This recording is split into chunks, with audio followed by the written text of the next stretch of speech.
ಜಕ್ಕಲಿಯಲ್ಲಿ ಸ್ವಾಮಿ ವಿವೇಕಾನಂದ ಸಂಘದಿಂದ ಮಧ್ಯರಾತ್ರಿ ಸ್ವಾತಂತ್ರ್ಯ ದಿನಾಚರಣೆ.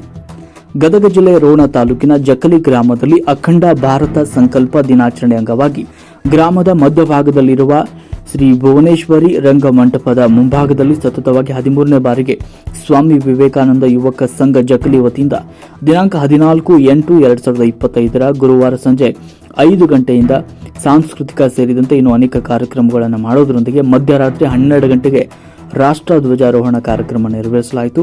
ಕಾರ್ಯಕ್ರಮದ ಉದ್ಘಾಟಕರಾಗಿ ಆಗಮಿಸಿದಂತಹ ಪರಮ ಪೂಜ್ಯ ಶ್ರೀ ಅಭಿನವ ಚನ್ನಬಸವ ಮಹಾಸ್ವಾಮೀಜಿಗಳು ನಿಡಗುಂದಿಕೊಪ್ಪ ಮತ್ತು ಶ್ರೀ ಕಾರ್ಯಕ್ರಮಕ್ಕೆ ವಕ್ತಾರರಾಗಿ ಆಗಮಿಸಿದ ವೈಸಿ ಪಾಟೀಲ್, ಎಸ್ಎ ಕಾಲೇಜ್ ಪ್ರಿನ್ಸಿಪಾಲರು ನರೇಗಲ್, ಮುಖ್ಯ ಅತಿಥಿ ಸ್ಥಾನವನ್ನು ಐಶ್ವರ್ಯ ನಾಗರಾಳ್, ಪಿಎಸ್ಐ ನರೇಗಲ್ ಠಾಣೆ ಮತ್ತು ಗ್ರಾಮ ಪಂಚಾಯತ್ ಅಧ್ಯಕ್ಷರು ಸದಸ್ಯರು ವಹಿಸಿಕೊಂಡಿದ್ದರು. ಕಾರ್ಯಕ್ರಮದಲ್ಲಿ ವಿಶೇಷವಾಗಿ 79ನೇ ಸ್ವಾತಂತ್ರ್ಯೋತ್ಸವದ ನಿಮಿತ್ತ 13/8/2025 ದಿನಾಂಕದಂದು ಹಮ್ಮಿಕೊಂಡಿರುವ ರಕ್ತದಾನ ಶಿಬಿರದಲ್ಲಿ ಭಾಗಿಯಾಗಿ ರಕ್ತದಾನ ಮಾಡಿದ 71 ರಕ್ತದಾನಿಗಳಿಗೆ ಗೌರವ ಸಮರ್ಪಣೆ ಮತ್ತು ಪೌರ ಕಾರ್ಮಿಕರಿಗೆ, ಲೈನ್ಮ್ಯಾನ್ ಮತ್ತು ಎಂಎಂ ಜೋಶಿ ನೇತ್ರ ಚಿಕಿತ್ಸಾ ಸಂಸ್ಥೆಯ ಮುಖ್ಯಸ್ಥರಿಗೆ, ಗ್ರಾಮದ ಆಶಾ ಕಾರ್ಯಕರ್ತೆಯರಿಗೆ ಹಾಗೂ ಕಾರ್ಯಕ್ರಮಕ್ಕೆ ಆಗಮಿಸಿದ ಉದ್ಘಾಟಕರಿಗೂ ಮುಖ್ಯ ಅತಿಥಿಗಳಿಗೂ ಸನ್ಮಾನಿಸಲಾಯಿತು. ಕಾರ್ಯಕ್ರಮದ ವಕ್ತಾರರಾಗಿ ಆಗಮಿಸಿದ Naregal S A college principal YC Patil ಅವರು ಸಂದರ್ಭದಲ್ಲಿ ಮಾತನಾಡಿದರು. ತದನಂತರ ಇನ್ನೂ ಅನೇಕರು ಕೂಡ ಕಾರ್ಯಕ್ರಮವನ್ನು ಉದ್ದೇಶಿಸಿ ಮಾತನಾಡಿದರು. ಧ್ವಜಾರೋಹಣವನ್ನು ಪರಮ ಪೂಜ್ಯ ಶ್ರೀ ಅಭಿನವ ಚನ್ನಬಸವ ಮಹಾಸ್ವಾಮೀಜಿಗಳು ನಿಡಗುಂದಿಕೊಪ್ಪ ಇವರು ನೆರವೇರಿಸಿದರು. ಹಾಗೆ ಆಶೀರ್ವಚನವನ್ನು ಕೂಡ ನೀಡಿದರು. ಈ ಕಾರ್ಯಕ್ರಮದ ನಿರೂಪಣೆಯನ್ನು ವಿಶ್ವನಾಥ ಬುಳ್ಳೆ ಅವರು ನಡೆಸಿಕೊಟ್ಟರು. ಈ ಸಂದರ್ಭದಲ್ಲಿ ಮುತ್ತಣ್ಣ ಕಡಗದ, ವಿದ್ಯಾಧರ ಶಿವಶಂಕರ್, ನಾಗರಾಜ್ ಕಡಗದ, ಆನಂದ್ ಕೊಪ್ಪದ್, ಮಂಜು ವಾಲಿ, ಮಿಥುನ್ ಗಾಣಿಗೇರಿ, ಮುತ್ತು ಮೇಟಿ, ವೀರಭದ್ರಪ್ಪ ಮೆಣಸಗಿ, ಬಸವರಾಜ್ ಪಲ್ಲೇದ್, ಗ್ರಾಮ ಪಂಚಾಯತ್ ಅಧ್ಯಕ್ಷೆ ಸುವರ್ಣ ತಳವಾರ, ಗ್ರಾಮ ಪಂಚಾಯತ್ ಸದಸ್ಯರುಗಳು ರಾಜು ಮುಗುಳಿ, ವಿ ವಾಲಿ, ಗುರಪ್ಪ ರೋಣದ, ಬಸವರಾಜ್ ಶೆಟ್ಟಿ, ಗಂಗವ್ವ ಜಂಗಣ್ಣವರ್, ಯಲ್ಲವ ಮಾದರ್, ಅನ್ನಪೂರ್ಣ ಮುಗುಳಿ, ನಿರ್ಮಲಾ ಆದಿ, ಬೇಬಿಜಾನ್ ಕದಡಿ ಸೇರಿದಂತೆ ಗ್ರಾಮದ ಇನ್ನೂ ಅನೇಕ ಯುವಕರು, ಮುದ್ದು ಮಕ್ಕಳು, ಗುರುಗಳು ಸಂದರ್ಭದಲ್ಲಿ ಪಾಲ್ಗೊಂಡಿದ್ದರು. ವರದಿ ಅಂದಪ್ಪ ಮಾದರ್, ರಾಷ್ಟ್ರಕ್ರಾಂತಿ ನ್ಯೂಸ್, ರೋಣ. ಎಲ್ಲರೂ ಶಾಂತ ರೀತಿಯಿಂದ ದಯವಿಟ್ಟು ಯಾರು ಗಲಾಟೆ ಮಾಡ್ಬೇಡ್ರಿ.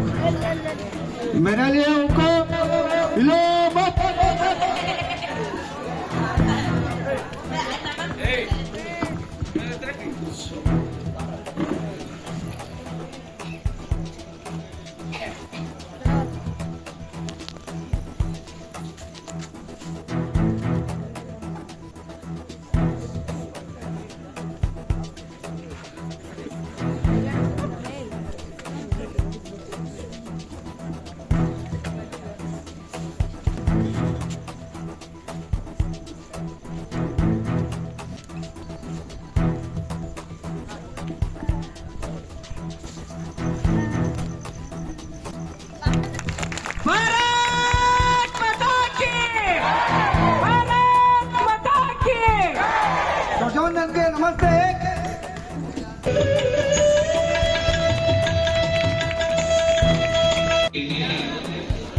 ಮಧ್ಯರಾತ್ರಿ ಧ್ವಜಾರೋಹಣ ಮಾಡುವಂತಹ ಉದ್ದೇಶ ಏನಂದ್ರೆ, ಭಾರತಕ್ಕೆ ಸ್ವತಂತ್ರ ಕೊಡಬೇಕಾದ ಸಂದರ್ಭದೊಳಗ ಲಾರ್ಡ್ ಮೌಂಟ್ ಬ್ಯಾಟನ್ಗೆ ಪಾಕಿಸ್ತಾನದ ಮೊಹಮ್ಮದ್ ಅಲಿ ಜಿನ್ನಾ ಒಂದು ಷರತ್ತನ್ನು ವಿಧಿಸ್ತಾರೆ. ಭಾರತ ಸ್ವತಂತ್ರ ಆಗೋದಕ್ಕಿಂತ ಮೊದಲು ನಮಗೆ ಸ್ವತಂತ್ರ ಕೊಡಬೇಕು ನೀವು ಅಂತ. ಎಂತ ಕಠಿಣವಾದ ಮಾತದು. ನಮ್ಮ ದೇಶದ ಒಂದು ಭಾಗ ಆಗಿರುವಂತ ಪಾಕಿಸ್ತಾನವನ್ನ ಮೊದಲಿಗೆ ಸ್ವತಂತ್ರ ಮಾಡುವಂತ ನಿರ್ಧಾರವನ್ನ Lord Mountbatten Mohammad Ali Jinnah ಅವರ ಮಾತು ಕೇಳಿ ಸರಿಯಾಗಿ 11 ಗಂಟೆಗೆ ಪಾಕಿಸ್ತಾನದಲ್ಲಿ ಧ್ವಜಾರೋಹಣ ಮಾಡಿ ಅದನ್ನು ಸ್ವತಂತ್ರ ಘೋಷಿಸಿದ ಮೇಲೆ ವಿಮಾನದ ಮೂಲಕವಾಗಿ ದೆಹಲಿಗೆ ಬರ್ತಾರೆ. ಅವಾಗ ಸರಿಯಾಗಿ ಮಧ್ಯರಾತ್ರಿ 12 ಗಂಟೆ. ಸರಿಯಾಗಿ 12 ಗಂಟೆಗೆ ಭಾರತದ ಸ್ವತಂತ್ರ ಘೋಷಣೆ ಮಾಡಿ ಧ್ವಜಾರೋಹಣವನ್ನು ಮಾಡಲಾಗುತ್ತೆ. ಆ ನೆನಪಿಗೆಗೋಸ್ಕರವಾಗಿ ಜಕ್ಕಲಿ ಗ್ರಾಮದ ಶ್ರೀ ಸ್ವಾಮಿ ವಿವೇಕಾನಂದ ಯುವ ಸೇವಾ ಸಂಘದವರು ಇಲ್ಲಿ ಧ್ವಜಾರೋಹಣ ಕಾರ್ಯಕ್ರಮವನ್ನು ಮಾಡಿದ್ದಾರೆ. ಆಕ್ಚುಲಿ ಸ್ವಾಮಿ ವಿವೇಕಾನಂದ ಅಂತ ಇಟ್ಬಿಟ್ರೆ ಸಾಕು, ಮುಂದೆ ಯುವ ಸೇವಾ ಸಂಘ ಬೇಡ. ವಿವೇಕಾನಂದರು ಯಾವಾಗ್ಲೂ ಯುವಕರೇ. ಅವ್ರ ಹೆಸರು ಬಂದ್ಬಿಟ್ರೆ ಮುಗಿದೋಯ್ತು. ಯುವಕರು ಅನ್ನುವಂತ ಶಬ್ದ ಅವ್ರೊಳಗನೆ ಲೀನ್ ಆಗ್ಬಿಟ್ಟಿದೆ. ಭಾರತದಲ್ಲಿ ಯುವ ದಿನ ಅಂತ ಅವ್ರ ಹೆಸರಿನಲ್ಲಿ ಆಚರಣೆ ಮಾಡ್ತೀವಿ. ಇವತ್ತು ನಿಮಗೆ ಯಾಕೆ ಈ ದಿನ ಇವತ್ತು ನಿಮಗೆ ಬಹಳ ಶ್ರೇಷ್ಠ ಅಂದ್ರೆ, ಅದು ಇಡೀ ದೇಶಕ್ಕೆ ಏನೋ ಗೊತ್ತಿಲ್ಲ ನನಗೆ, ಜಕ್ಕಲಿ ಅವ್ರಿಗೆ ಮಾತ್ರ ಅತ್ಯಂತ ಶ್ರೇಷ್ಠ ದಿನ ಇದೆ. ಇಡೀ ಜಕ್ಲಿಯ ಗ್ರಾಮಸ್ಥರೆಲ್ಲ ಅತ್ಯಂತ ಸಂಭ್ರಮ ಮತ್ತು ಖುಷಿ ಪಡುವಂತ ದಿನ ಇದು. ಜಕ್ಲಿಯವರು ತನು ಮನ ಧನ ಅರ್ಪಿಸಿ ನಮ್ಮ ದೇಶಕ್ಕಾಗಿ ಹೋರಾಡಿಸಿದ್ರು. ಜಗತ್ತಿನಲ್ಲೇ ಅತಿ ಹೆಚ್ಚು ಪ್ರತಿಮೆಗಳಿರುವಂತಹ ವ್ಯಕ್ತಿ ಈ ಭೂಮಿ ಮೇಲೆ ನಡೆದಾಡಿ ಹೋಗಿದ್ರು ಅಂದ್ರೆ ಅವರು ಮಹಾತ್ಮ ಗಾಂಧೀಜಿ. ಅಂತವ್ರು ನಿಮ್ಮೂರಿಗೆ ಬಂದಿದ್ರು ಅನ್ನೋದು ಕೂಡ ಬಹಳ ಸಂತೋಷದ ವಿಷಯ. ಹಾಗಾಗಿ ನಮ್ಮ ದೇಶದ ಇತಿಹಾಸವನ್ನ ನೀವು ಅವಲೋಕನ ಮಾಡಿದ್ರೆ, ಭಾರತದ ಇತಿಹಾಸ ಅಂದ್ರೆ ಸಂಘರ್ಷದ ಇತಿಹಾಸ ಮಕ್ಕಳೇ. ಭಾರತ ಇತಿಹಾಸ ಅಂದ್ರೆ ಸಂಘರ್ಷದ ಇತಿಹಾಸ. ಭಾರತ ನಿರ್ಮಾಣ ಆಗಬೇಕಾದ್ರೆ 4 ಜನಾಂಗದಿಂದ ನಿರ್ಮಾಣ ಆಗಿದೆ. ಮೆಡಿಟೇರಿಯನ್ನರು, ನಾರ್ಡಿಕರು, ಮಂಗೋಲಾಯ್ಡ್ಗಳು, ಅಸ್ಟ್ರೋಲಾಯ್ಡ್ಗಳಿಂದ ಸೇರಿ ನಮ್ಮ ದೇಶ ನಿರ್ಮಾಣ ಆಯಿತು.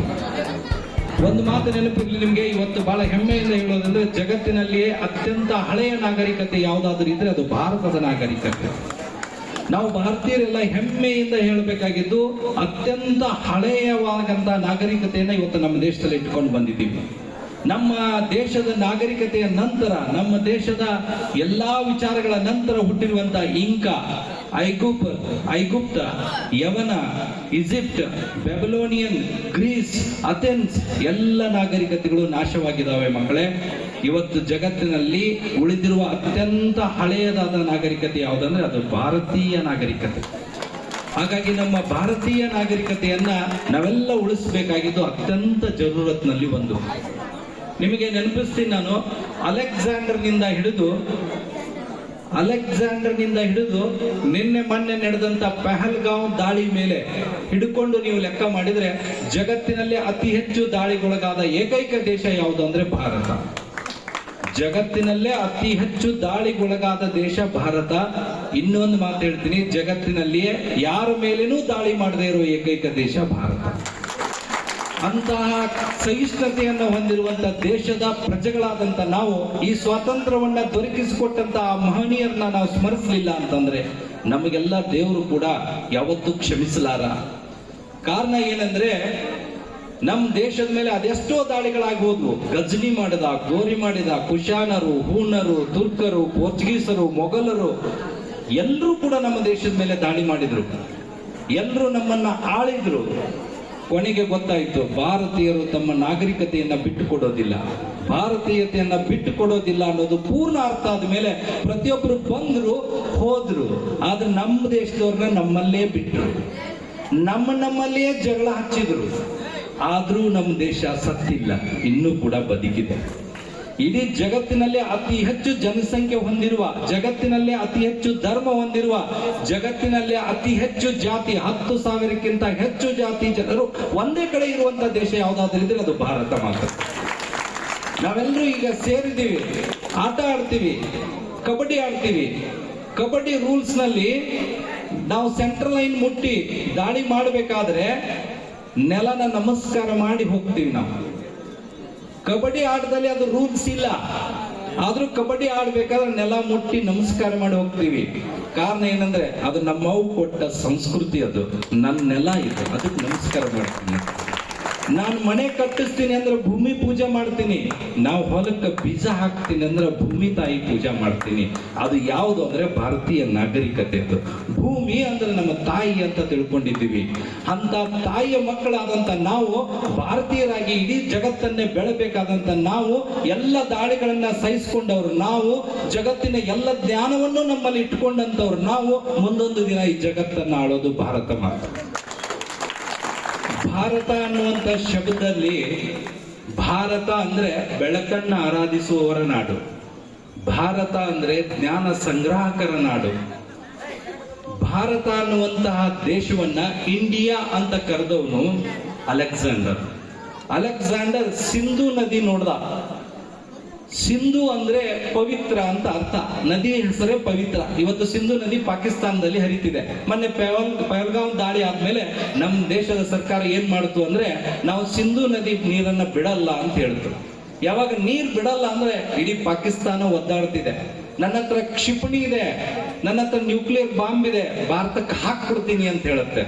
ಕಾರಣ ಏನಂದ್ರೆ ಪವಿತ್ರವಾದಂತ ಸಿಂಧೂ ನದಿ ಕೊಡಿ ಅಂತ. ಈ ನದಿ ನೋಡಿದ ಅಲೆಕ್ಸಾಂಡರ್ ನದಿ ಹೆಸರು ಏನಂತ ಕೇಳಿದ್ರೆ ಅಲ್ಲಿರೋರು ಸಿಂಧೂ ಅಂದ್ರು. ನಿಮಗೆ ತಿಳಿದಿರ್ಲಿ, ಕೆಲವು ಭಾಷೆ ಒಳಗ ಕೆಲವು ಶಬ್ದ ಪ್ರೊನೌನ್ಸಿಯೇಷನ್ ಮಾಡಕ್ ಬರಲ್ಲ.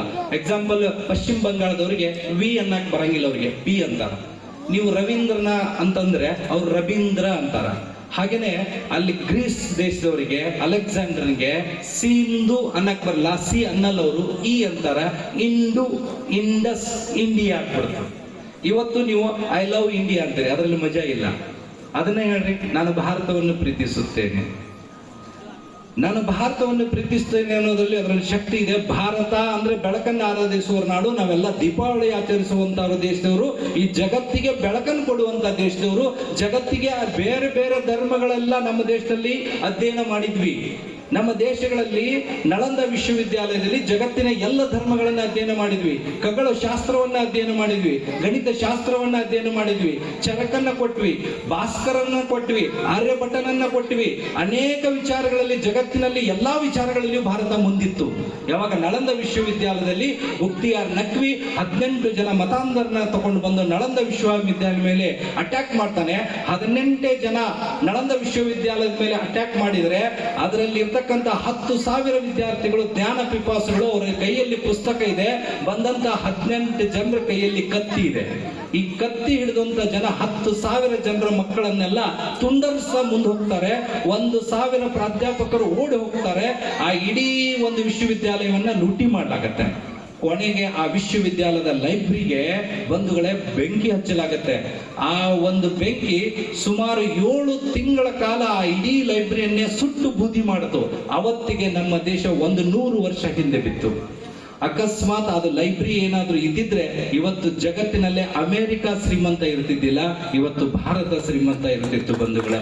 ಅಂತ ಒಂದು ಅದ್ಭುತವಾದಂತಹ ವಿಶ್ವವಿದ್ಯಾಲಯವನ್ನೇ ನಾಶ ಪಡೆದಂತಹ ದುರುಳರು, ಅವರಿಗೆ ಅರ್ಥನೇ ಆಗ್ಲಿಲ್ಲ ಅಲ್ಲಿ ಏನಿತ್ತು ಅಂತ. ಅಲ್ಲಿ ಏನಿತ್ತಂದ್ರೆ ವೈದ್ಯಶಾಸ್ತ್ರ ಇತ್ತು, ಖಗೋಳ ಶಾಸ್ತ್ರ ಇತ್ತು, ಗಣಿತ ಶಾಸ್ತ್ರ ಇತ್ತು, ಸಂಶೋಧನಾ ಶಾಸ್ತ್ರ ಇತ್ತು. ಪ್ರತಿಯೊಂದು ದೇಶದ ಧರ್ಮದ ಬಗ್ಗೆ ಪ್ರತಿಯೊಂದು ಅವಲೋಕನಗಳನ್ನ ಅದರಲ್ಲಿ ಕೊಟ್ಟಿದ್ರು. ಅದು ಎಲ್ಲ ಪುಸ್ತಕಗಳನ್ನ ಸುಟ್ಟು ಹೋಗ್ಬಿಟ್ರು. ಇವತ್ತು ಕಂಪ್ಯೂಟರ್ ಇದೆ, ನೀವು ಸ್ಟೋರ್ ಮಾಡ್ತೀರಿ. ಅವತ್ತು ಕಂಪ್ಯೂಟರ್ ಇರಲಿಲ್ಲ, ಪುಸ್ತಕದಲ್ಲಿ ಬರೆದಿಟ್ಟಿದ್ರು. ಅದು ಮುಂದಿನ ವಿದ್ಯಾರ್ಥಿಗಳಿಗೆ ಹೆಲ್ಪ್ ಆಗ್ತಿತ್ತು. ಅದೆಲ್ಲ ನಿಂತು ಹೋಯ್ತು ಬಂಧುಗಳೇ. ಆ ನಂತರ ನಮ್ಮ ದೇಶಕ್ಕೆ ಬಂದಂತಹ ಬ್ರಿಟಿಷರು ಅವ್ರು ಮಾಡಿದ್ದೇನು, ಪೋರ್ಚುಗೀಸರು ಮಾಡಿದ್ದೇನು, ಸ್ವಲ್ಪ ಯೋಚನೆ ಮಾಡೋಣ. ನಿಮಗೆ ಗೊತ್ತು, ಹಿಮಾಲಯ ಪರ್ವತ ಅಂದ ತಕ್ಷಣ ನಿಮ್ಮ ಮೈ ಪುಳಕಾಗುತ್ತೆ. ಎತ್ತರದ ಬೆಟ್ಟ, ಅತ್ಯಂತ ಎತ್ತರದ ಬೆಟ್ಟ, ಅದು ಕೈಲಾಸ ಪರ್ವತ ಅಂತ ಕರಿತೀವಿ. ಬ್ರಿಟಿಷರಿಗೆ ಆ ಕೈಲಾಸ ಪರ್ವತದ ಪಕ್ಕದೊಳಗ ಕಾಂಚನಗಂಗಾ ಅಂತ ಒಂದು ಎತ್ತರದ ಬೆಟ್ಟ ಇದೆ. ಆ ಬೆಟ್ಟವನ್ನ ತೋರಿಸಿ ಬ್ರಿಟಿಷರಿಗೆ ಹೇಳ್ತಾರೆ, ಇದು ಬೆಟ್ಟ ಯಾವುದು ಅಂತ ಕೇಳಿದ್ರೆ ಕಾಂಚನಗಂಗಾ ಅಂತಾರೆ. ಬ್ರಿಟಿಷರಿಗೆ ಅದು ಪ್ರೊನೌನ್ಸಿಯೇಷನ್ ಮಾಡಕ್ ಆಗಿಲ್ಲ, ಕಿಂಚನ್ಚುಂಗ ಅಂದ್ರು. ಇವತ್ತು ಸಹಿತ ನೀವು ಕಿಂಚನ್ಚುಂಗ ಅಂತಾನೆ ಬರೀತೀರಿ. ನೀವು ಇನ್ನೂ ಕೆಳಗಡೆ ಬನ್ನಿ, ನಮ್ಮ ದೇಶದಲ್ಲಿ ಒಂದು ಊರಿನ ಹೆಸರು ದ್ರೋಣಧಾರ. ಬ್ರಿಟಿಷರಿಗೆ ಅನ್ನಕ್ ಬರ್ಲಿಲ್ಲ, ಡೆಹ್ರಾಡೂನ್ ಅಂದ್ರು. ದ್ರೋಣಧಾರ ಹೋಗಿ ಡೆಹ್ರಾಡೂನ್ ಆಯ್ತು. ದುರ್ಜಯ ಲಿಂಗ, ಶಿವ ಅಲ್ಲಿ ದುರ್ಜಯನಾಗಿ ನಿಂತಿದ್ದಾನೆ. ಆ ಊರಲ್ಲಿ ದುರ್ಜಯ ಲಿಂಗ ದೇವಸ್ಥಾನ ಇದೆ. ಆ ಊರನ್ನ ಡಾರ್ಜಿಲಿಂಗ್ ಅಂತ ಕರೆದ್ರು ಬ್ರಿಟಿಷರು. ಕಾಳಿ ಮಾತೆ ಇರುವಂತ ಊರು ಕಾಳಿ ಘಾಟ್, ಬ್ರಿಟಿಷರಿಗೆ ಪ್ರೊನೌನ್ಸ್ ಮಾಡಕ್ಕಾಗ್ಲಿಲ್ಲ, ಕಲ್ಕತ್ತಾ ಆಗಿ ನಮ್ಮ ದೇಶದಲ್ಲಿ ಉಳಿದು ಬಿಡ್ತು. ಭವಾನಿ ಮಾತೆ ಇರುವಂತ ದೇವಸ್ಥಾನ ಭವಾನಿಪುರ್ ಇವತ್ತು ಢಾಕಾ ಆಗಿ ಬಾಂಗ್ಲಾದೇಶದಲ್ಲಿದೆ. ಲವಪುರ ಅನ್ನೋದು ಲಾಹೋರ್ ಆಗಿ ಪಾಕಿಸ್ತಾನದಲ್ಲಿದೆ. ಹಿರಣ್ಯ ಕಶ್ಯಪನ ರಾಜಧಾನಿ ಇವತ್ತು ಕರಾಚಿಯಾಗಿ ಪಾಕಿಸ್ತಾನದಲ್ಲಿದೆ. ನಮ್ಮ ದೇಶದಲ್ಲಿ ಅದೆಷ್ಟೋ ಇಂಥ ಹೆಸರುಗಳೆಲ್ಲ ಅಪಭ್ರಂಶ ಆದವು. ಇದಕ್ಕೂ ಮಿಗಿಲಾಗಿ ನಿಮ್ಗೆ ಹೇಳ್ತೀನಿ, ಭಾಗ್ಯನಗರ ಹೈದರಾಬಾದ್ ಆಗಿ ಹೋಗ್ಬಿಡುತ್ತೆ. ಸಕಲೇಶ್ಪುರಕ್ಕೆ ಟಿಪ್ಪು ಮಾಂಜರಾಬಾದ್ ಅಂತ ಹೆಸರಿಟ್ಟಿದ್ದ, ಇನ್ನೂ ಅದು ಸಕಲೇಶ್ಪುರ ಅಂತ ಉಳಿದಿದೆ. ನಿಮಗೆ ಇನ್ನೂ ಗೊತ್ತಿಲ್ಲ, ಪೋರ್ಚುಗೀಸರಿಗೆ ಡ ಪ್ರೊನೌನ್ಸಿಯೇಷನ್ ಮಾಡ್ಲಿಕ್ಕೆ ಬರಲ್ಲ. ಡ ಅನ್ನೋ ಜಾಗದಲ್ಲಿ ಅವರು ರ ಹಚ್ತಾರೆ. ಧಾರವಾಡ, ಕಾರವಾಡ, ಕಾರವಾಡ ಹೋಗಿ ಕಾರವಾರ ಅಂದ್ರು ಅವರು. ಧಾರವಾಡ ಹೋಗಿ ಧಾರವಾರ ಅಂದ್ರು ಅವರು. ಹಾಗೆ ಕನ್ನಡ ಅನ್ನಕ್ ಬರ್ಲಿಲ್ಲ ಅವರು, ಕೆನರಾ ಅಂದ್ರು. ಕೊಡಗು ಅನ್ಲಿಕ್ಕೆ ಬರ್ಲಿಲ್ಲ, ಕೂರ್ಗ್ ಅಂದ್ರು. ಇವತ್ತು ಸಹಿತ ಡ ಜಾಗದಲ್ಲಿ ರ ಹಚ್ತಾರೆ. ಕೊಡಗು ಶಬ್ದ ಕೂರ್ಗ್ ಆಗಿ ಒಂದು ಫ್ರೆಂಚರ ಒಂದು ಅಪಭ್ರಂಶದಿಂದಾಗಿ ನಮ್ಮ ದೇಶದಲ್ಲಿ ಅದೆಷ್ಟೋ ಊರುಗಳ ಹೆಸರು, ಅದೆಷ್ಟೋ ಒಂದು ಸ್ಥಳಗಳ ಹೆಸರೆಲ್ಲ ಬದಲಾವಣೆ ಆಗಿ ಹೋಗ್ಬಿಟ್ಟು ಬಂಧುಗಳೇ. ಅದರ ಪರಿಣಾಮ ಇಷ್ಟೆಲ್ಲ ನಮ್ಮ ಸಂಸ್ಕೃತಿ ಮೇಲೆ, ನಮ್ಮ ಸಾಹಿತ್ಯದ ಮೇಲೆ, ನಮ್ಮ ಜ್ಞಾನ ಭಂಡಾರದ ಮೇಲೆ ಅದೆಷ್ಟೋ ದಾಳಿಗಳಾದರೂ ಕೂಡ ಭಾರತ ಸತ್ತಿಲ್ಲ ಬಂಧುಗಳೇ. ಇವತ್ತು ಕೂಡ ಬದುಕಿದೆ. ಇವತ್ತು ಯಾವ ರೀತಿ ಬದುಕಿದೆ ಅಂದ್ರೆ ಜಗತ್ತಿನ ಎಲ್ಲ ಧರ್ಮಗಳನ್ನು ಒಳಗೊಂಡು, ಎಲ್ಲರನ್ನು ಒಳಗೊಂಡು ವಸುದೈವಕ ಕುಟುಂಬಂ ಅನ್ನುವಂತ ರೀತಿ ಒಳಗ ಜಗತ್ತಿಗೆ ಮಾದರಿಯಾಗಿ ಏಕೈಕ ದೇಶ ಯಾವುದಾದ್ರೂ ಇದ್ರೆ ಅದು ಭಾರತ ಅನ್ನುವಂತ ಮಾತನ್ನ ಈ ಸಂದರ್ಭದಲ್ಲಿ ಹೇಳಬಯಸ್ತೇನೆ. ನಿಮಗೆ ಅನೇಕ ದೇಶಗಳನ್ನ ನೀವು ಗಮನಿಸಿದ್ರಿ, ಅತಿ ಹೆಚ್ಚು ಜನ ಇವತ್ತು ಚೀನಾ, ಮಲೇಷಿಯಾ, ಜಪಾನ್ ಈ ಎಲ್ಲ ದೇಶಗಳಿಗೆ ಹೋಗಿ ಬೌದ್ಧ ಧರ್ಮವನ್ನ ಅವರೇ ಪ್ರಚಾರ ಮಾಡಿದ್ರು. ಬೌದ್ಧ ಧರ್ಮ ಹುಟ್ಟಿದ್ದು ಇಲ್ಲಿ, ಸಿದ್ಧಾರ್ಥ ಗೌತಮ್ ಬುದ್ಧ ಆಗಿದ್ದು ಭಾರತದ ನಾಡಿನಲ್ಲಿ. ನಾವ್ಯಾರು ಹೋಗಿ ಆ ದೇಶಕ್ಕೆ ಧರ್ಮ ತಗೋರಿ ಅಂತ ಹೇಳಿಲ್ಲ. ಆ ದೇಶದವರೇ ಬಂದು ನಮ್ಮ ದೇಶದಿಂದಲೇ ಧರ್ಮ ತಗೊಂಡೋಗಿ ಜಗತ್ತಿನ ತುಂಬಾ ಧರ್ಮವನ್ನ ಪ್ರಚಾರ ಮಾಡಿದ್ರು. ಇವತ್ತು ಶ್ರೀಗಳು ಇಲ್ಲಿದ್ದಾರೆ, ನಿಮಗೂ ಕೂಡ ಗೊತ್ತು. ಬಸವಣ್ಣ ಏನ್ ಮಾಡಿದ ಅಂದ್ರೆ ವಿಶ್ವಗುರು ಅಂತ ಕರೀತೀವಿ. ಬಸವಣ್ಣ ಎಲ್ಲರನ್ನೂ ಒಳಗೊಂಡಿರುವಂತ ಬಸವಣ್ಣ ಅದ. ಹಾಗಾಗಿ ನಾವು ಕೂಡ ಭಾರತೀಯರು ಜಗತ್ತಿಗೆ ಮಾದರಿ ಆಗಬೇಕು, ಎಲ್ಲರನ್ನು ಒಳಗೊಂಡಿರುವಂತ ಭಾರತ ಆಗಬೇಕು, ಎಲ್ಲರಿಗೂ ಕೂಡ ಶ್ರೇಷ್ಠತೆಯನ್ನ ಸಾರುವ ಭಾರತ ಆಗಬೇಕು ಅನ್ನುವಂತ ಮಾತನ್ನ ಈ ಸಂದರ್ಭದಲ್ಲಿ ಈ ಒಂದು ವೇದಿಕೆಯನ್ನು ಬಳಸಿಕೊಂಡು ತಮ್ಮೆಲ್ಲರಿಗೆ ತಿಳಿಸ್ತಾ, ಭಾರತದ ಮುಂದಿನ ಅತ್ಯಂತ ದೊಡ್ಡ ಸವಾಲುಗಳು ಏನೆಂದ್ರೆ ಬಂಧುಗಳೇ, ಸ್ವತಂತ್ರವೇನೋ ಸಿಕ್ತು, ಆದ್ರೆ ಸ್ವತಂತ್ರ ಪೂರ್ತಿಯಾಗಿ ನೀವು ಅನುಭವಿಸ್ಬೇಕಂದ್ರೆ ಇನ್ನೂ ವಿಷಯಗಳಿವೆ. ಮೊದಲದ್ದು, ನಾವು ಯಾವ ವಿರುದ್ಧವಾಗಿ ಸ್ವತಂತ್ರ ಗೆಲ್ಲಬೇಕಾದ್ರೆ ಬಡತನದ ಸ್ವಾತಂತ್ರ್ಯ ಪಡ್ಕೋಬೇಕು, ನಾವು ನಿರುದ್ಯೋಗದ ಸ್ವಾತಂತ್ರ್ಯ ಪಡ್ಕೋಬೇಕು, ನಾವು ಜ್ಞಾನದ ಸ್ವಾತಂತ್ರ್ಯವನ್ನ ಪಡ್ಕೋಬೇಕು. ಈ ಮೂರು ಸ್ವಾತಂತ್ರ್ಯಗಳು ಸಿಕ್ಕಾಗ ನಿಜವಾದ ಸ್ವಾತಂತ್ರ್ಯ ಭಾರತಕ್ಕೆ ಲಭಿಸುತ್ತೆ ಅನ್ನುವಂತ ಮಾತನ್ನ ಈ ಸಂದರ್ಭದಲ್ಲಿ ಹೇಳ್ತೀನಿ. ಯಾಕಂದ್ರೆ ಬಡತನ ನಮ್ಮ ದೇಶಕ್ಕೆ ಒಳ್ಳೇದಲ್ಲ. 40% ಜನ ಇನ್ನೂ ಬಡತನದ ಬೇಗೆಯಲ್ಲಿ ಬೆಳೀತಾ ಇದ್ದಾರೆ. ನಮ್ಮ ದೇಶದಲ್ಲಿ ಶ್ರೀಮಂತರಾಗ್ಲಿಕ್ಕೆ ಮೂಲ ಕಾರಣ ಏನಂದ್ರೆ ಅವತ್ತು ಸ್ವಾತಂತ್ರ್ಯ ಕಳಿಸಿದ್ದು ವ್ಯಾಪಾರಕ್ಕಾಗಿ. ಮತ್ತೆ 1991ರಿಂದ ವ್ಯಾಪಾರ ಮಾಡುವ ಉದ್ದೇಶವನ್ನು ಇಟ್ಟುಕೊಂಡೇ ಭಾರತವನ್ನ ಆಳ್ಲಿಕ್ಕೆ ಅವತ್ತು ಬರೀ ಈಸ್ಟ್ ಇಂಡಿಯಾ ಕಂಪನಿ, ಹಡ್ಸನ್ ಬೇ company, French company, Dutch company, royal African company ಅಂತ 5-6 ಕಂಪನಿಗಳು ಬಂದು ಇಡೀ ದೇಶನ ಆವರಿಸಿದ್ವು. ಇವತ್ತು ಅಂತ 4,000 ಕಂಪನಿಗಳಿವೆ ನಿಮ್ಮ ದೇಶದಲ್ಲಿ. ಅದರಲ್ಲಿ ನೀವು ಉತ್ಪಾದಿಸುವಂತ ಯಾವುದೇ ಒಂದು ವಸ್ತು ಕೂಡ ವಿದೇಶಗಳಲ್ಲಿ ಮಾರಾಟ ಆಗ್ತಿಲ್ಲ. ಜಗತ್ತಿನ ಎಲ್ಲಾ ವಸ್ತುಗಳು ಭಾರತದಲ್ಲೇ ಮಾರಾಟ ಆಗ್ತಾ ಇದ್ದಾವೆ. ಅಂದ್ರೆ ನೀವು ದುಡಿದಿರುವಂತ, ಬೆವರು ಸುರಿಸಿರುವ ಪ್ರತಿ ರೂಪಾಯಿ ಕೂಡ ಇವತ್ತು ಜಗತ್ತಿನ ಶ್ರೀಮಂತರ ಪಾಲಿಗೆ ಹೋಗ್ತಾ ಇದೆ. ಬಂಧುಗಳೇ, ದಯಮಾಡಿ ನೀವೆಲ್ಲ ಯಾವ ವಸ್ತುಗಳನ್ನ ಖರೀದಿ ಮಾಡ್ಬೇಕಂದ್ರೆ ನಮ್ಮ ದೇಶದಲ್ಲಿ ದೇಶ ಪ್ರೇಮ ಅನ್ನಲ್ಲ, ನಾನು ದೇಶಭಕ್ತಿ ಅಂತ ಕರಿತೀನಿ. ನಿಮ್ಮಲ್ಲಿ ನಿಜವಾದ ದೇಶಭಕ್ತಿ ಇದ್ರೆ ಭಾರತೀಯ ವಸ್ತುಗಳನ್ನೇ ನೀವು ತಗೋಬೇಕು, ಭಾರತೀಯ ವಸ್ತುಗಳಿಗೆ ಹೆಚ್ಚಿನ ಪ್ರಯತ್ನವನ್ನ ಮಾಡಬೇಕು, ನಮ್ಮೂರಿನ ವಸ್ತುಗಳನ್ನೇ ನಾವು ತಗೋಬೇಕು. ಜಕ್ಲಿ ಇಡೀ ದೇಶಕ್ಕೆ ಮಾದರಿ ಆಗಬೇಕು. ನಿಮ್ಮೆಲ್ಲರ ಕನಸುಗಳು ಈಡೇರಬೇಕು. ಹಾಗೇನೆ ಭಾರತ ಸ್ವಾವಲಂಬಿ ರಾಷ್ಟ್ರ ಆಗಬೇಕು. ಭಾರತ ನಿಜವಾದ ಸ್ವಾತಂತ್ರ್ಯವನ್ನ ಅನುಭವಿಸುವ ದಿನಗಳು ದೂರವಿಲ್ಲ ಮಿತ್ರರೇ. ಅದಕ್ಕೆಲ್ಲ ಮೂಲವಾಗಿ ನಮ್ಮ ದೇಶಕ್ಕೆ ಬೇಕಾಗಿದ್ದು ನಮ್ಮ ಯುವಕರು. ನೀವೆಲ್ಲ ಇಂಥ ಒಂದು ಅದ್ಭುತವಾದ ಕಾರ್ಯಕ್ರಮವನ್ನು ಮಾಡಿದಿರಿ. ಇಡೀ ಊರಿನ ಎಲ್ಲಾ ಒಂದು ನಾಗರಿಕರು ಬಂದು ಇಲ್ಲೊಂದು ಸಂಭ್ರಮದ ಕಳೆಯನ್ನ ಮೂಡಿಸಿದ್ದೀರಿ. ಇಷ್ಟೊತ್ತಿನವರೆಗೂ ನೀವೆಲ್ಲ ಆಶಯದಿಂದ ಕೇಳ್ತಾ ಇರುವಂತಹ, ಕಾಣ್ತಾ ಇರುವಂತಹ ಒಂದು ಧ್ವಜಾರೋಹಣ ಕಾರ್ಯಕ್ರಮ ಇನ್ನು ಕೆಲವೇ ಕ್ಷಣಗಳಲ್ಲಿ ನಡೆಯುತ್ತೆ. ಅದಕ್ಕೂ ಸಹಿತ ನಾನು ನಿಮ್ಮೆಲ್ಲರಲ್ಲಿ ಒಂದು ಅರಿಕೆ ಮಾಡ್ಕೋತೀನಿ. ನಾನು ಮತ್ತೊಮ್ಮೆ ನಿಮ್ಮನ್ನ ಜೋರಾಗಿ ನಿಮ್ಮ ಬಾಯಿಂದಲೇ ಬರಬೇಕು, ಸ್ವದೇಶಿ ವಸ್ತುಗಳನ್ನೇ ತೆಗೆದುಕೊಳ್ಳಿ. ಯಾವತ್ತು ಭಾರತಕ್ಕೆ ಸ್ವಾತಂತ್ರ್ಯ ಸಿಗುತ್ತಂದ್ರೆ ನಿಮ್ಮೂರಿನಲ್ಲಿ ನಿಮ್ಮ ಮನೆಯ ಮಗ ತಯಾರು ಮಾಡಿದ ವಸ್ತುವನ್ನೇ ನೀವು ಖರೀದಿಸಿ. ಪಿಜ್ಜಾ ಬರ್ಗರ್ ಸಂಸ್ಕೃತಿ ಹೋಗಬೇಡಿ. ಕೋಕೋ ಕೋಲಾ ತಗೋಬೇಡಿ. ಅವೆಲ್ಲ ವಸ್ತುಗಳು, ಕೋಕೋ ಕೋಲಾದ ಬಗ್ಗೆ ಹೇಳಿದ್ರೆ ಇವತ್ತು ರಾತ್ರಿ ಪೂರ ಮುಗಿಯುತ್ತೆ. ಕೋಕೋ ಕೋಲಾದಲ್ಲಿ ಏನ್ ಹಾಕ್ತಾರೆ ಅನ್ನೋದನ್ನ ಅವರು ಬಿಡ್ಲಿಲ್ಲ. ಅದಕ್ಕಾಗಿ ಮೊರಾರ್ಜಿ ದೇಸಾಯಿ ಅವರು 1977ರಲ್ಲಿ ಭಾರತದಿಂದ ಕೋಕೋ ಕೋಲಾನ ಹೊರಗೆ ಹಾಕಿದ್ರು. 1991ರಲ್ಲಿ ಮತ್ತೆ ಕೋಕೋ ಕೋಲಾ ಭಾರತದಲ್ಲಿ ಎಂಟ್ರಿ ಕೊಡ್ತು. ಬಾಟ್ಲಿಗೆ ಅವ್ರು ಖರ್ಚು ಮಾಡೋದು 2 ರೂಪಾಯಿ, ಅದರ ಮೇಲೆ ಚಾರ್ಜ್ ಮಾಡೋದು 15 ರೂಪಾಯಿ. ನಿಮ್ಮ ಕ್ರಿಕೆಟ್ ಪ್ಲೇಯರ್ ಅನ್ನ, ನಿಮ್ಮ ಫಿಲ್ಮ್ ಹೀರೋಗಳಿಗೆ ಬಾಯಲ್ಲಿ ಬಾಟ್ಲಿ ಇಟ್ಟು ನಿಮ್ಮನ್ನೆಲ್ಲ ಬಫೂನ್ ಮಾಡುಗಳಂತ ಸಾವಿರಾರು ಕಂಪನಿಗಳು ನಮ್ಮ ದೇಶದಲ್ಲಿ ಇದ್ದಾವೆ. ನೀವು ನಿಮ್ಮ ಮನೆಯಲ್ಲಿ ಮಾಡುವ ಹಪ್ಪಳ, ನಿಮ್ಮ ಮನೆಯಲ್ಲಿರುವಂತ ಶಾವ್ಗಿ ಬಿಟ್ರಿ, ಆ ಶಾವ್ಗಿ ಬದಲಾಗಿ ಮಕ್ಕಳಿಗೆ ಮ್ಯಾಗಿ ತಿನ್ಸಕತ್ರಿ. ನೀವು ಇಂಥ ಕೆಲಸ ಮಾಡೋದ್ರಿಂದ ಮ್ಯಾಗಿ ವಿದೇಶಿ ಕಂಪನಿ ಮ್ಯಾಗಿಯಲ್ಲಿ ಹಾಕುವಂತ ಕಂಟೆಂಟ್ ಏನಿದೆ ಅನ್ನೋದನ್ನ ತಿಳ್ಕೊಂಡು ನಿಮ್ಮ ಮಕ್ಕಳು ತಿಳಿಸಿ. ಇವತ್ತು ಅಕಾಲಿಕವಾಗಿ ಯುವಕರು ಸಾಯ್ತಾ ಇದ್ದಾರೆ. 20 ವರ್ಷ 25 ವರ್ಷದಂತಹ ಯುವಕರು ಹಾರ್ಟ್ ಅಟ್ಯಾಕ್ ಆಗಿ ಸಾಯ್ತಾ ಇದ್ದಾರೆ. ಇದಕ್ಕೆ ಮೂಲ ಕಾರಣ ಏನಂದ್ರೆ ನೀವು ಬಳಸುವಂತ ಯೂರಿಯಾ ಗೊಬ್ಬರ. ಅದು ವಿದೇಶದಿಂದ ತರಿಸ್ಕೋತಾ ಇದ್ದೀವಿ. ಯೂರಿಯಾಕ್ಕಾಗಿ ಹೋರಾಟ ಮಾಡಿ ಯೂರಿಯಾ ತಗೋತಾ ಇದ್ದೀರಿ.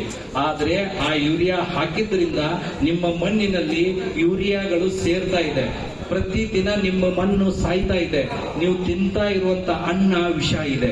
ಇವತ್ತು ಜಗತ್ತಿನಲ್ಲಿ ಭಾರತದಲ್ಲಿ ಅತಿ ಹೆಚ್ಚು ಕ್ಯಾನ್ಸರ್ ಪೇಷಂಟ್ ಇರುವಂತಹ ರಾಜ್ಯ ಯಾವುದಂದ್ರೆ ಪಂಜಾಬ್ನಲ್ಲಿ ಬಿಕಾನೇರ್ನಿಂದ ಭಟಿಂಡಾವರೆಗೆ ಒಂದು ಟ್ರೈನ್ ಹೋಗುತ್ತೆ. ಆ ಟ್ರೈನ್ ಹೆಸರೇ ಕ್ಯಾನ್ಸರ್ ಟ್ರೈನ್. ಇನ್ನು ನಿಮ್ಮ ಕರ್ನಾಟಕದಲ್ಲೇ ಅತಿ ಹೆಚ್ಚು ಕ್ಯಾನ್ಸರ್ ಪೇಷಂಟ್ ಇರುವಂತಹ ಊರುಗಳು ಯಾವಂದ್ರೆ ಸಿಂಧನೂರು ಮತ್ತು ಗಂಗಾವತಿ. ಅತಿ ಹೆಚ್ಚು ಅಲ್ಲಿ ಯೂರಿಯಾ ಗೊಬ್ಬರವನ್ನು ಬಳಸಿದ್ದರ ಪರಿಣಾಮ, ಕ್ರಿಮಿನಾಶಕಗಳನ್ನು ಬಳಸಿದ್ದರ ಪರಿಣಾಮ ಮಣ್ಣು ಸತ್ತು ಹೋಗಿದೆ. ಅಲ್ಲಿ ಎಲ್ಲ ಮಣ್ಣಿನಿಂದ ಉತ್ಪಾದನೆ ಆಗಿರುವಂತಹ ಅಕ್ಕಿ ವಿಷ ಆಗಿದೆ. ಅಲ್ಲಿ ಜನ ಆ ಅಕ್ಕಿ ಬಿಟ್ಟು ಬೇರೆ ಅಕ್ಕಿ ಊಟ ಮಾಡಿ ನಿಮಗೆಲ್ಲ ಅದನ್ನು ಮಾರಾಟ ಮಾಡ್ತಾ ಇದ್ದಾರೆ. ಗದಗ ಜಿಲ್ಲೆಯಲ್ಲೇ ಅತಿ ಹೆಚ್ಚು ಕ್ಯಾನ್ಸರ್ ಇರುವಂತಹ ತಾಲೂಕು ಯಾವುದಂದ್ರೆ ನರಗುಂದ ನೀರಾವರಿಯಿಂದ ಪ್ರಸಿದ್ಧ ಆಗಿದ್ರೆ ಇವತ್ತು ನರಗುಂದ ಕ್ಯಾನ್ಸರ್ ಇಂದ ಪ್ರಸಿದ್ಧ ಆಗಿದೆ. ಇನ್ನು 15 ವರ್ಷದಲ್ಲಿ ಭಾರತ 33% ಮಂದಿ ಕ್ಯಾನ್ಸರ್ ಇಂದ ಸಾಯ್ತೀರಿ. ಇದನ್ನ ನೆನಪಿಟ್ಕೊಳ್ಳಿ. ಹಾಗಾಗಿ ದಯಮಾಡಿ ಹೇಳ್ತೀನಿ ಬಂಧುಗಳೇ, ನೀವು ಬಳಸ್ತಾ ಇರುವಂತಹ ಅನ್ನ ವಿಷ ಆಗಬಾರದು ಅಂತಂದ್ರೆ ಮತ್ತೊಮ್ಮೆ ಕರೆ ಕೊಡ್ತೀನಿ, ಕೈ ಮುಗಿದು ಬಿಡ್ತೀನಿ, ಸಾವಯವ ಕೃಷಿ ಮಾಡಿ. ಇಲ್ಲಾಂದ್ರೆ ನಿಮ್ಮ ಮಕ್ಕಳಿಗೆ ವಿಷವನ್ನ ಉಳಿಸಿದಂತಾಗುತ್ತೆ. ಈ ಒಂದು ಧ್ವಜಾರೋಹಣ ಕಾರ್ಯಕ್ರಮ ಯಶಸ್ವಿ ಆಗಬೇಕಾದ್ರೆ ನೀವು ಸ್ವದೇಶಿ ವಸ್ತುಗಳನ್ನು ಬಳಸಿ ಸಾವಯವ ಕೃಷಿಯನ್ನು ಮಾಡಿ ಭಾರತದ ದೇಶಭಕ್ತಿಯನ್ನು ಮೆರೆದೆ ಅಂತ ತಿಳಿಸ್ತಾ ನನ್ನ ಮಾತುಗಳನ್ನು ಮುಗಿಸ್ತೀನಿ. ಧನ್ಯವಾದ. ಅತ್ಯಂತ ಅದ್ಭುತವಾಗಿ ಈ ಕಾರ್ಯಕ್ರಮವನ್ನು ಉದ್ದೇಶಿಸಿ, ಸ್ವಾತಂತ್ರ್ಯ ಧ್ವಜಾರೋಹಣ ಕಾರ್ಯಕ್ರಮವನ್ನು ಉದ್ದೇಶಿಸಿ ಮಾತನಾಡಿದಂತಹ ನನ್ನ ನೆಚ್ಚಿನ ಗುರುಗಳಾದಂತಹ ಶ್ರೀಯುತ ವೈಸಿ ಪಾಟೀಲ್ ಗುರುಗಳಿಗೆ ತುಂಬ ಧನ್ಯವಾದಗಳನ್ನು ಅರ್ಪಿಸುತ್ತಾ, ಈಗ ಮುಂದಿನ ಮಹತ್ತರವಾದ ಘಟ್ಟ.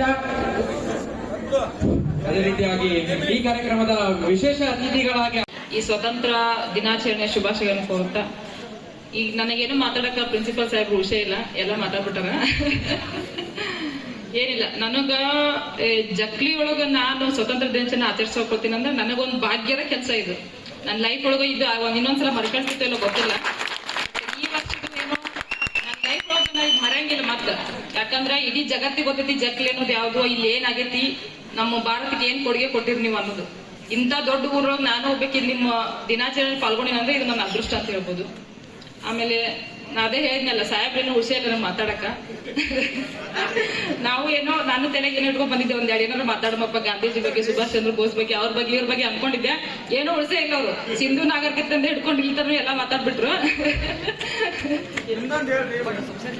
ಇಲ್ಲ, ನಮ್ ಪೊಲೀಸರಿಗಾಗಿ ಮೈಕ್ ಕೊಟ್ರೆ ನಾವು ಬರೀ ಇದನ್ನ ಹೇಳ್ತೀವಿ, ಅದನ್ನ ಮಾಡ್ಬೇಡ್ರಿ ಇದನ್ನ ಮಾಡ್ಬೇಡ್ರಿ ಅಂತಂದು. ಅದು ಫಸ್ಟ್ ಟೈಮ್ ಏನೋ 4 ಮಾತು ಮಾತಾಡ್ಬೇಕಂದ್ರೆ ಸಾಹೇಬ್ರೆಲ್ಲ ಮಾತಾಡ್ತಾರ. ಏನಿಲ್ಲ, ನಮ್ದೇನಂದ್ರ ಈಗ ನಮ್ ದೇಶದಾಗ ನೀವ್ ಎಷ್ಟೋ ಈ ಸ್ವಾತಂತ್ರ್ಯ ಅಂದ್ರೆ ಸಮಾನತೆಗೋಸ್ಕರ ಹುಟ್ಟಿರುವಂತ ಒಂದು ಪದ ಇದು ಸ್ವತಂತ್ರ ಅನ್ನೋದು. ಮೊದ್ಲೇನಾಯ್ತು, ನಮ್ ಜನಗಳು ಜಾತಿ ಪದ್ಧತಿಯಿಂದ ನಾವೆಲ್ಲ ಸಮಾನತೆ ಹಂಚಿಕೊಳ್ಳುವ ಅಂತ ಹೋರಾಟ ಚಲೋ ಅದು. ಅವು ಮುಂದ್ ಬರ್ಬರ್ತಾ ಏನಾಯ್ತು, ನಾವೆಲ್ಲರೂ ಬ್ರಿಟಿಷ್ ಇಂದ ಮುಕ್ತವಾಗುವ ಅಂತಂದು ಸ್ವತಂತ್ರ ಹೋರಾಟ ಆಯ್ತು. ಇದರಲ್ಲಿ ತುಂಬಾ ಜನರ ಬಲಿದಾನಗಳದಾವ.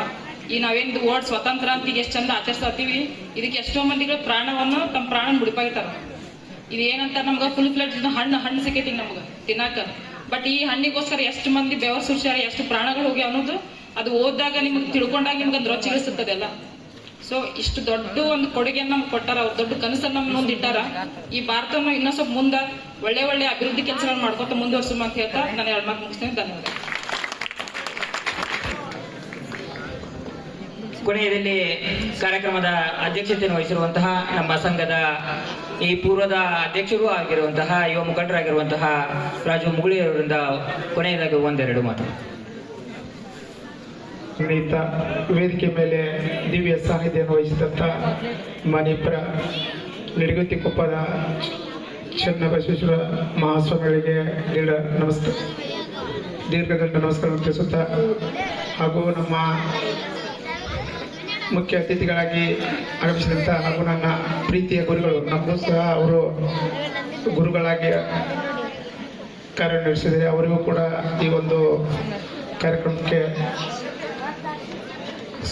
ನಮಸ್ಕಾರ ತಿಳಿಸುತ್ತಾ, ನಾಗರಾಜ್ ಮೇಡಮ್ ಅವರಿಗೂ ನಮಸ್ಕಾರ ತಿಳಿಸುತ್ತಾ, ವೇದಿಕೆ ಮೇಲೆ ಎಲ್ಲರೂ ಗ್ರಾಮ ಪಂಚಾಯತ್ ಸದಸ್ಯರು, ಊರಿನ ಹಿರಿಯರು ಹಾಗೂ ಮುದ್ದು ಮಕ್ಕಳು ಎಲ್ಲರಿಗೂ ನಮಸ್ಕಾರ ತಿಳಿಸುತ್ತಾ ಈ ಒಂದು 79ನೇ ಸ್ವಾತಂತ್ರ್ಯೋತ್ಸವದ ಆರ್ಥಿಕ ಶುಭಾಶಯಗಳನ್ನು ತಿಳಿಸುತ್ತಾ ಈ ಒಂದು ಕಾರ್ಯಕ್ರಮದ ಅಧ್ಯಕ್ಷ ಸ್ಥಾನವನ್ನು ವಹಿಸಿಕೊಟ್ಟಿದ್ದೇನೆ. ಎಲ್ಲರಿಗೂ ಶ್ರೀ ಸ್ವಾಮಿ ವಿವೇಕಾನಂದ ಯುವ ಸೇವಾ ಸಂಘ ಒಳ್ಳೆಯ ಒಂದು ಕಾರ್ಯಕ್ರಮವನ್ನು ಹಮ್ಮಿಕೊಂಡಿದೆ. ಎಲ್ಲರಿಗೂ ಒಂದು ಒಳ್ಳೆಯ ಸಂದೇಶವನ್ನು ಈ ರಕ್ತದಾನ ಶಿಬಿರ ಹಾಗೂ ಇಂಥ ಒಂದು ಇವು ನಮ್ಮ ಮಕ್ಕಳಿಗೆ ಸಾಂಸ್ಕೃತಿಕ ಕಾರ್ಯಕ್ರಮಗಳು ಈ ಒಂದು ಒಳ್ಳೆಯ ಕಾರ್ಯಕ್ರಮ ಅಂತ ಹೇಳಿ ಇನ್ನೂ ನಮ್ಮ ಸಂಘ ಇನ್ನೂ ಹೆಚ್ಚಿನ ಒಂದು ಕಾರ್ಯಕ್ರಮ ಸಾಮಾಜಿಕ ಕಾರ್ಯಕ್ರಮಗಳನ್ನು ಭಾಗವಹಿಸಿ ಹೆಚ್ಚಿನ ಒಂದು ಯಶಸ್ವಿ ಗಳಿಸಲಿ ಅಂತ ಹೇಳಿ ನನ್ನ 2 ಮಾತು ಮುಗಿಸುತ್ತೇನೆ. ಮಾತುಗಿಂತ ಒಂದು ನಾಟಕ ಡೈಲಾಗ್ ಹೇಳಿ ಕೇರಳದ ಗಂಡು ಹುಲಿ ನಾಟಕದ ಒಂದು ಡೈಲಾಗ್.